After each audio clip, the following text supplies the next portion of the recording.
오늘 말씀에서는 예수님께서 한 벙어리 귀신을 내쫓으셨습니다. 벙어리 귀신 그 자체를 쫓아내시니까 벙어리 귀신이 나가고 그 벙어리 되었던 자가 말을 하게 되었습니다. 이 광경을 본 유대의 많은 군중들은 이 일을 기이히 여겼습니다. 이들 무리 중에는 두 가지 반응이 나타났습니다. 먼저 더러는 귀신의 왕 바알세부를 힘입어 귀신을 쫓아냈다고 하는 무리들이 생기고, 둘째는 더러는 예수를 시험하여 하늘로부터 온 표적을 보여달라고 하는 무리들이었습니다. 예수님이 하나님의 손을 힘입어 귀신을 쫓아냈으면 이것을 보고 이 무리들이 예수님을 메시아로 믿어야 하는데 도리어 바알세부를 힘입어 귀신을 쫓아냈다고 예수님을 비난했습니다. 귀신들은 예수님이 하나님의 아들이요 하나님의 거룩한 자요 메시아이심을 증명하는데 이들은 불신했습니다. 예수님은 이런 이들을 책망하시며 다음과 같이 말씀하셨습니다. 스스로 분쟁하는 나라마다 황폐하여지며 스스로 분쟁하는 집은 무너지느니라. 같은 나라 안에 내란이 일어나면 스스로 망합니다. 가정도 마찬가지입니다. 자기들끼리 싸우면 스스로 망합니다. 몇 달 전에 국민의힘 당에서 조수진 최고위원과 이준석 대표가 분열할 때 자기들끼리 싸우는 모습을 보면서 저렇게 자기들끼리 싸우면 대선에서 어떻게 이길까 하며 비웃은 사람들이 많이 있었을 것입니다. 예수님께서도 만일 사단이 스스로 분쟁하면 저희 나라가 어떻게 서겠느냐고 답변하셨습니다. 그렇습니다. 우리는 결단코 예수님에게서 분열하지 말고 예수님 편에 서야 할 것입니다. 영적인 전쟁 앞에서 자기들이 분열하면 결단코 이길 수 없습니다. 예수님이 결단코 사단을 상징하는 바알세부를 힘입어서 역시 사단인 귀신을 쫓아낼 수는 없는 것입니다. 여기서 바알세불은 신약 성경에만 나오는 말로 구약의 명칭은 바알세부입니다. 바알세불은 블레셋 에그론 성읍의 수호신으로서 거주의 신 혹은 높은 곳의 주라는 의미를 지닌 신입니다. 또 바알세불이라는 말은 주인, 두목, 남편이라는 뜻의 바알과 파리라는 뜻을 지닌 세불의 합성어로서 파리 주인이라는 의미입니다. 그러므로 재물 주변에 몰려드는 전염병을 옮기는 파리를 쫓아내는 신이라는 뜻입니다.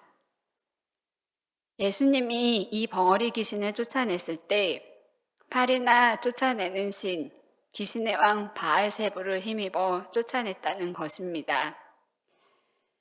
만약 예수님이 바알세불이라면 당시 귀신을 내쫓은 유대인들도 사단의 무리라고 선언하셨습니다.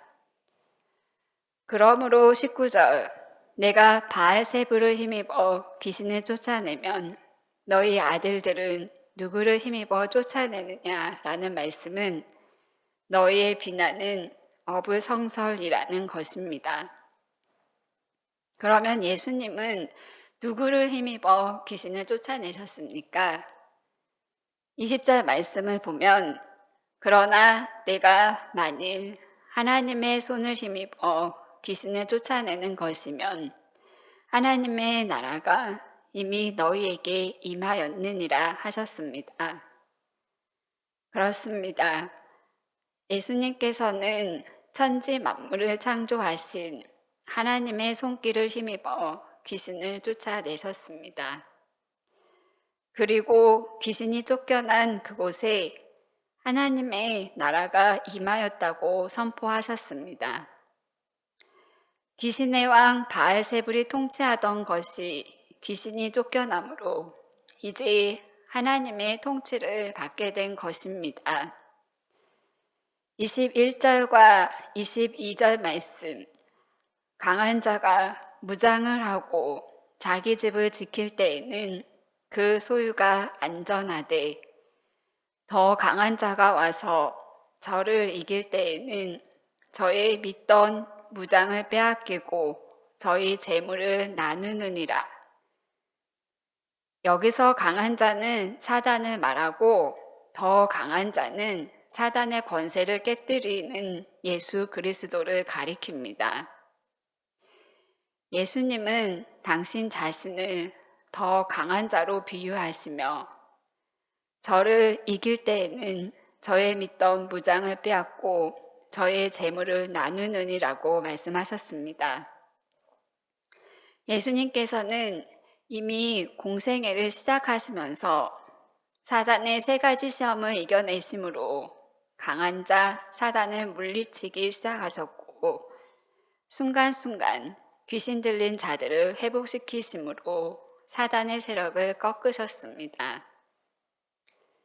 23절 말씀에서는 이런 예수님과 함께하지 않는 자는 예수님을 반대하는 자요.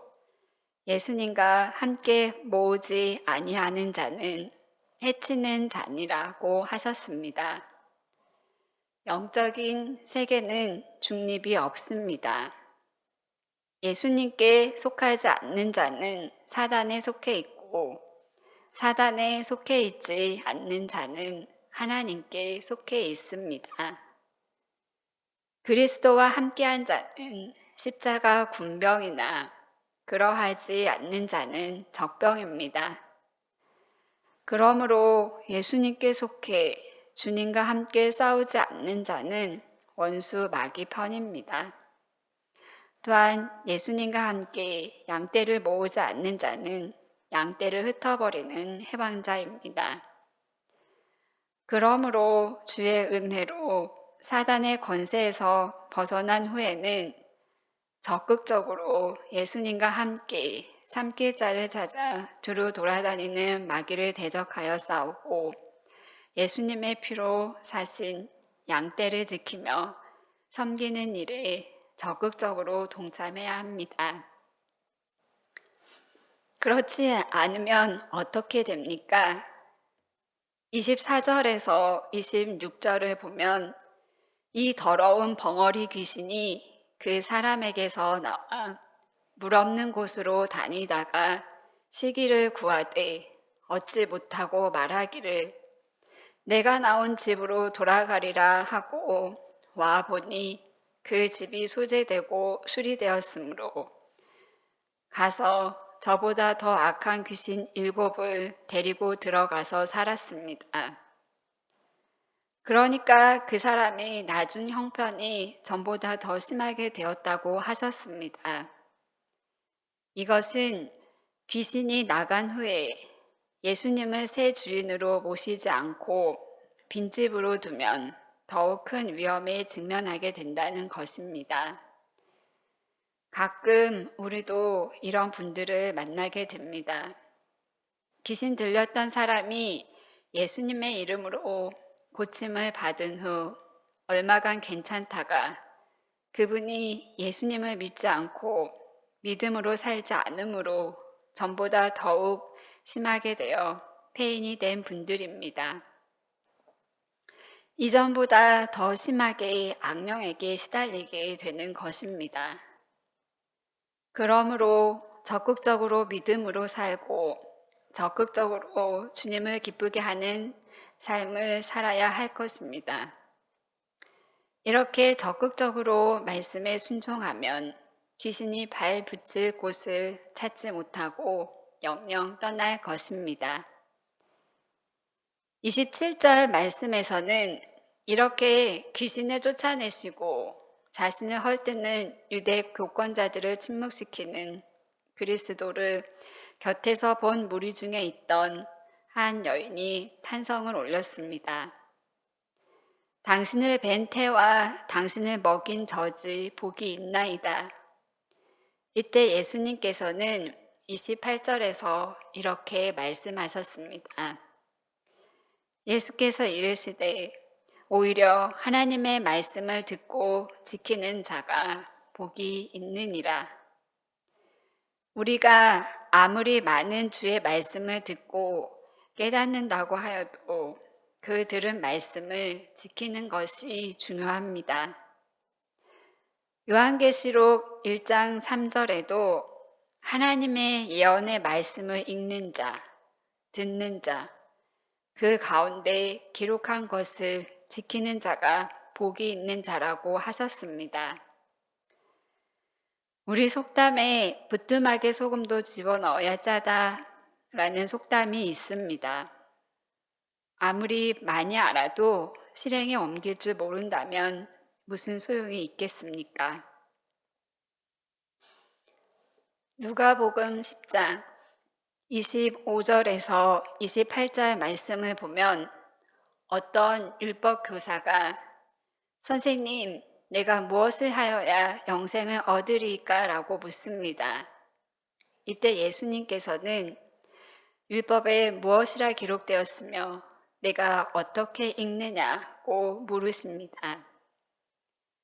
그러자 그 율법 교사는 내 마음을 다하며 목숨을 다하며 힘을 다하며 뜻을 다하여 주 너의 하나님을 사랑하고 또한 내 이웃을 내 자신같이 사랑하라 하였나이다 하고 대답하였습니다. 그러자 예수님께서는 내 대답이 옳도다. 이를 행하라. 그리하면 살리라 라고 하시며 행하라는 말씀을 강조하셨습니다. 이것은 당시나 오늘날이나 마찬가지입니다. 하나님의 말씀을 듣고 읽고 아는 데만 그치고 지켜 행하지 않는다면 얼마나 어리석은 자이며 스스로 부끄러운 자입니까? 야고보서 2장 26절 말씀에서도 영혼 없는 몸이 죽은 것 같이 행함이 없는 믿음은 죽은 것이니다 라고 하였습니다. 주님께서는 오늘 본문 말씀을 통하여 우리에게 말씀하십니다. 하나님의 말씀을 듣고 지키는 자가 복이 있느니라. 여러분들이 이런 복을 누리며 살아가는 복된 하나님의 사람들이 되기를 소망합니다.